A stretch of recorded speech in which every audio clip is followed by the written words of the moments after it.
All sports, all plays. Yeah. All sports, all plays. All sports, all plays. 365, we making a plays. You talking the game, get you to the days. We're high in the court, the dime in the lane. Variety topics, living the same. All presentation, sports information. Hitting the airways, taking the nation. All sport, all plays, like working your faces. Grace at the field, so tie the laces. All sports, all plays.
All right, what's happening, everybody? Welcome to Easy Money, a sports betting show.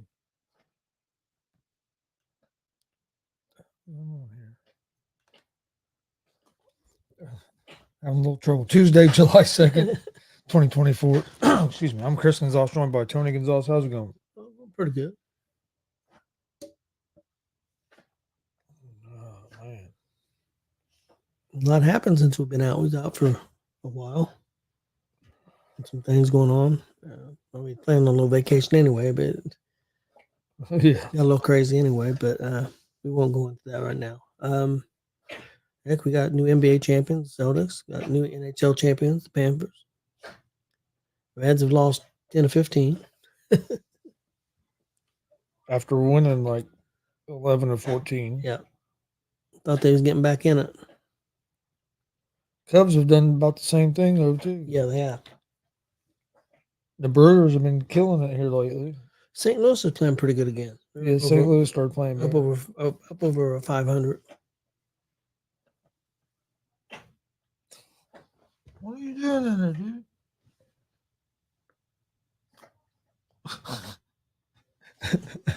What are you doing? But, yeah, the Cardinals have been playing good. Brewers have been playing real well as well. But, yeah, it looked like the Reds were going to be right there for first in the division, maybe going into the All-Star break. And now we're back down to third or fourth. What are you doing there, Pablo? What he's doing? Dog has lost his mind.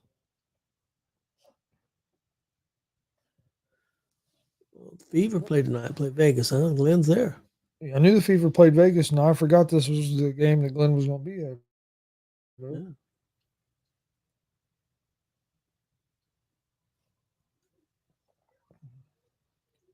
Well, like I said, the Celtics are champions. It looks like they're going to get most of their team locked up. Yeah, they already signed Tatum to a big extension, which everybody knew was going to happen. Yeah. And most of our guys are locked up, and then they signed White. Yep. Got him locked up. To a contract as well. The Pacers are getting some guys locked up and signed a free agent. I mean, got Toppin locked up, got Siakam locked up, and signed Wiseman. What do you think about the Wiseman deal? Do you think that's pretty much? I mean, what they lost with I think was it Smith that left? Yeah, I think Smith left. I like the Wiseman deal. I thought the Warriors gave up on Wiseman too soon. And I think he only averaged like 16, 17 minutes a game last year and averaged like 7 points, 4 or 5 rebounds. So, I mean, in that amount of minutes, that's pretty good numbers. I think he'll fit in good with the Pacers because we'll be able to do pick and roll with our guards, and he's pretty good around the rim. He can run. He can run the court. I think he'll be a good fit with this. I like the pickup. Yeah, I think I do too. I like that also. Yeah, Glenn, I saw that you was in Phoenix on Sunday, and I was here. I heard some reports that there was more people there cheering for the Fever than there was Phoenix. And Glenn said it was about 50-50.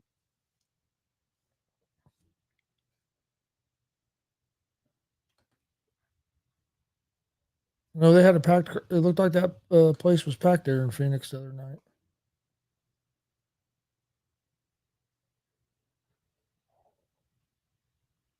But no, I like what the Pacers have done so far. I didn't expect them to have like no real big name. But I mean Wiseman. I think people forget he's only like 23 years old, and he was a number 2 pick in the draft. Yeah. I think he has a lot of potential, and I think he'll fit in good with the team that we have. I know last year I looked at his stats for last year, and his minutes were down 17 minutes per game. He had still averaged like almost 6 rebounds per game, and still averaged almost 8 points per game in just 17 minutes. That's what I'm saying. That's a good minutes. And the year before, he had 24 minutes, and he was averaging over 10 points a game and about 8 or 9 rebounds.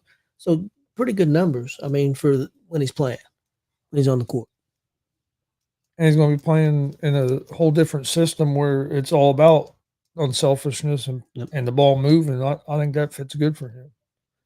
I agree. I think it could be a pretty good pickup for him. And with the guards that we have, I think with the pick and roll, he's going to be a good option off the bench to go with Miles Turner. I like the pickup.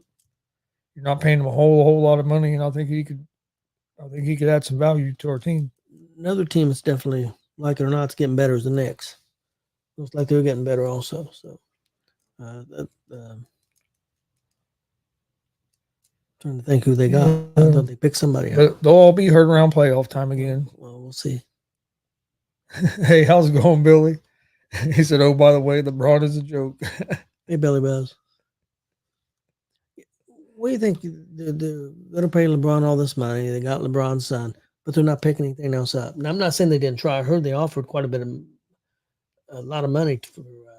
I heard they offered Klay Thompson a lot more money than what Dallas did, and he chose Dallas. I did hear reports that LeBron opted out and that he was willing to sign a lesser contract, team-friendly deal to try to help free up money. So, but I just where they are in the cap wise, they don't have a whole lot of wiggle room to try to pull off something big. I mean, like you just said, also people that want to come there. I mean, they offered a lot of money to Klay Thompson reportedly, and he turned that down. They reportedly offered him like $80 million. I think he got like 50 from Dallas. Yeah, something like that. What do you think about him going to Dallas? I think it'll be a good fit for him because he don't have to be ball dominant. He's just going to be a catch and shoot guy and a defense guy. Can that help? I think he'll fit in good. I'll be honest with you. Dallas over the hump? I think it'll help him some because he's good. He's still decent on defensive end. I don't know if it gets him all the way over the hump, but it's a step in the right direction.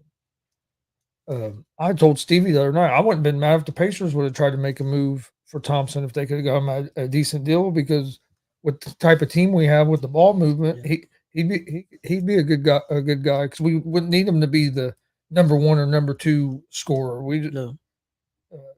I don't think he's not a number 2 guy anymore, but he could be a solid number 4 or 5 guy, and that's what the Pacers could use him as with the guys they have, and I think he'd fit in well. And who knows? I mean, I'm not saying he'd be number 2, but I mean, what's to say that if he gets on a team like that his numbers don't go up? I mean, things could change. Yeah. I think a fresh start could be good for him because everybody in Golden State still looks at him as the old Klay Thompson when the Splash Brothers took off, and he's not that guy, but he's also, I still think, a pretty damn good player. So I think maybe a fresh start where he don't have that history with the team might help him. Where does the Golden State go from here? Yeah, it's going to be interesting. I think they think Kuminga is going to step up in a bigger role. I think they're going to depend on a couple of them young guys, and then they're going to have. It's going to be interesting to see who they get. I would assume they're going to go after somebody. Do you think it's true? I've heard rumors that the Bulls have been trying to get rid of that one player. I'm forgetting his name now. DeRozan, No, Levine. Levine, and nobody wants him. That don't surprise me. I don't know. It just seems like it seems like he's never happy. It seems like there's always something going on with him and whatever and the team. And yeah, they've been because there's been rumors they're going to get rid of him for the last couple of seasons. And they haven't been able to get rid of him. I think he's talented on the court. I mean, but like you said, I think there's issues with maybe his brain and his mouth. Maybe a combination of both.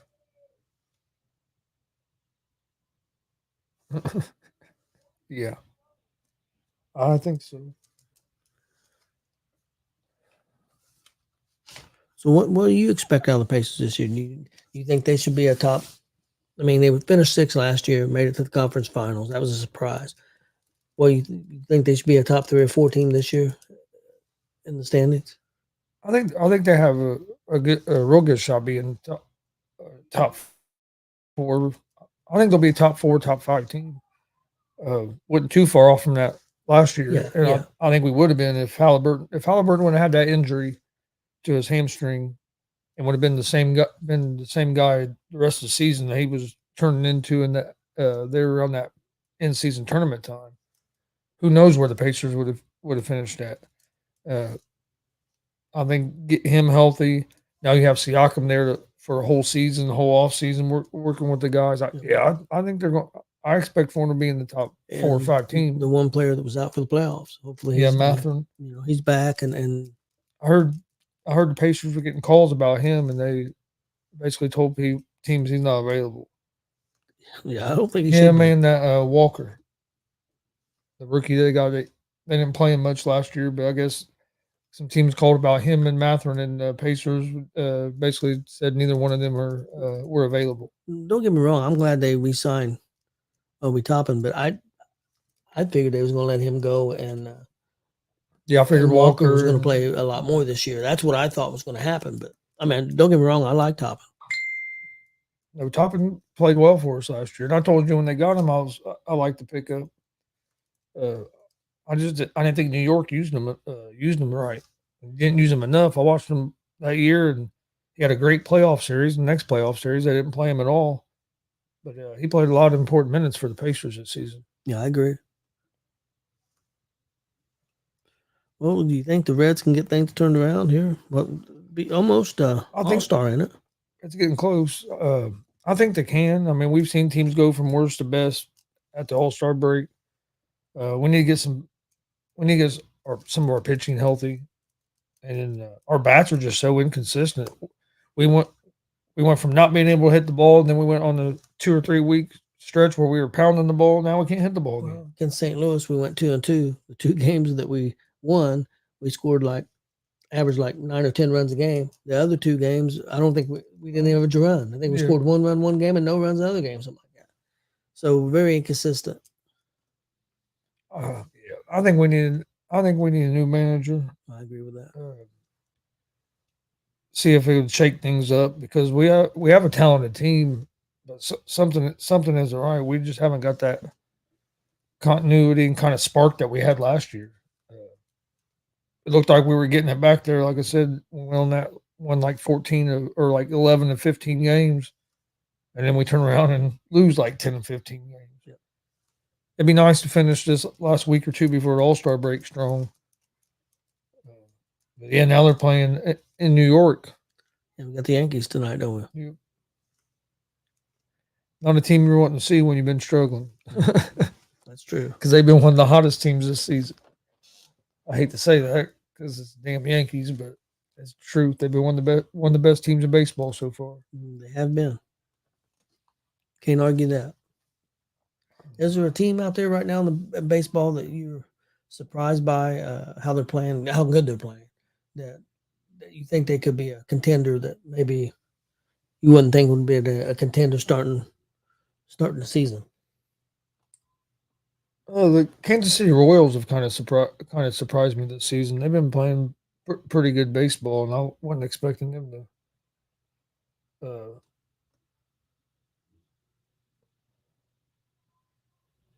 Mets are starting to play better.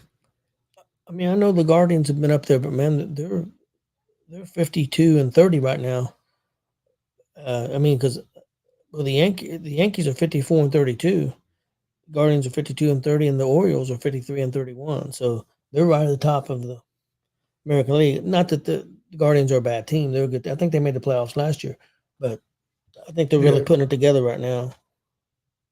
Another team that's got off to a terrible start and starting to play well is the Astros. They're 43-41, and they got off to a horrible start. The Rangers have been a surprise the other way, only 38-46 right now. Yeah. They haven't got off to a good start. And the Phillies might be the best.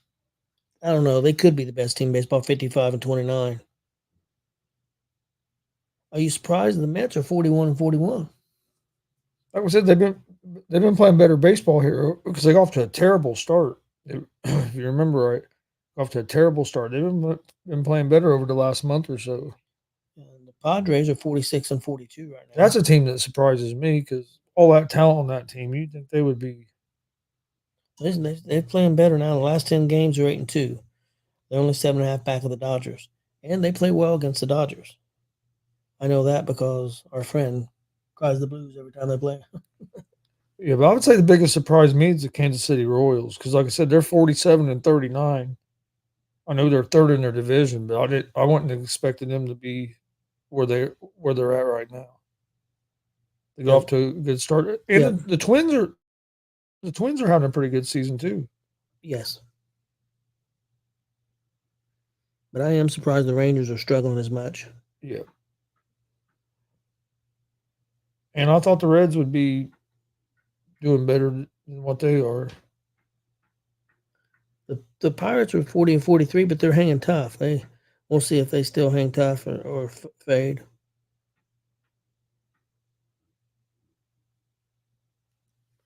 Diamondbacks are 41-43. And we're still only like four and a half games out of second in our division. Ain't Yeah. like we're 10.5 out of first now though. Yeah, we was only about 5 or 6. You lose so many in a row, or so many out of your last 15. Diamondbacks have surprised me too. I thought they'd have a better season this year, but you see that sometimes when you go to the World Series. Yep. All right. Well, games for today. There's basically baseball. Yep. We're in that time of year. There's not a whole lot else going on. There's some WNBA games, but I really didn't like any of the spreads. Fever against Vegas tonight. How many points they get? I forget what the spread was now. I can tell you. I got it right here. 13.5. You think they're going to hang with them? They could, but they could also get just straight blown out. You know what? I'm gonna add that on there. I'll take the Fever and the 13.5. That's a lot of points. What do you think, Glenn? Fever going to pull an upset tonight? And You're there. And the Fever's been playing better. They have been, no doubt about it.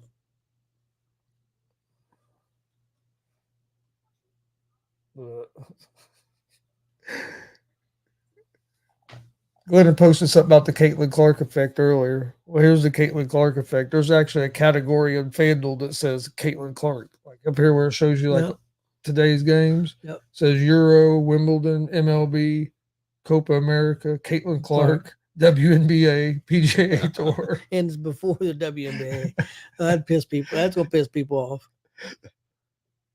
She's before the WNBA. So you can click on Caitlin Clark and all the WNBA games come up. That's crazy. That's pretty funny. Oh yeah, there'll be people bitching about that. Oh yeah, that's the first time I've noticed that. MLB, quite a few games today. I'm gonna go with the. Hate to do it because they're in our division, but I'm gonna go to the Pittsburgh Pirates out home against the St. Louis Cardinals. Keller's on the mound. I think he's won 9 games already this season. He's been pitching well. Pirates are at minus 124 in the money line. Then I'm going to take the Mets on the road at the Washington Nationals. Like we just said, Mets been playing pretty good baseball. I'm going to take the Cincinnati Reds at the +1.5 on the road at the Yankees. Reds are starting Ashcraft tonight. We'll see how he does after going down in the minors for a little while. He pitched the other day. He's okay. I'm going to take the Detroit Tigers at the +1.5 on the road at the Minnesota Twins. Scoble's won like 7 games this season. Tigers have played pretty good when he's pitching. And then I'm going to take the Baltimore Orioles on the road at the Seattle Mariners on the money line. I like the pitching matchup there with the Orioles. Tell you what, the Orioles are a fun team to watch. They go up there swinging the bats. They swing it seems like every batter at T-Mobile swings at the first pitch. They're aggressive. I watched a little bit of them play the other day, and man, they were swinging at everything. I forget who they were playing now, but they were pounding the ball. They made that field quite a bit bigger there in Baltimore too. Oh, did they? Yeah, they moved left field back like 30 or 40 feet since we went to a game there. That's a nice stadium. I really like that place. Well, is that your picks? Yeah, that's on my baseball picks. Okay, my baseball picks for tonight, I've got Boston money line at Miami. I've got the White Sox at Cleveland. I'll take Cleveland at home money line. I've got Atlanta at home money line against San Francisco. I got Milwaukee on the road money line against Colorado. And then I have the Dodgers at home money line against Arizona. That's my Major League Baseball picks for tonight. All right. Did you have anything else for today? No, I think I'm good to go. So if you missed GWR last night, Gonzo's Wrestling Room, go check it out. Yep. I thought we had a good show on it last night. You too. Please hit that subscribe button on YouTube at Gonzo Sports Room. Like and follow Facebook, Twitch, X, Instagram, all Gonzo Sports Room as well. And we'll see you guys tomorrow right around 3.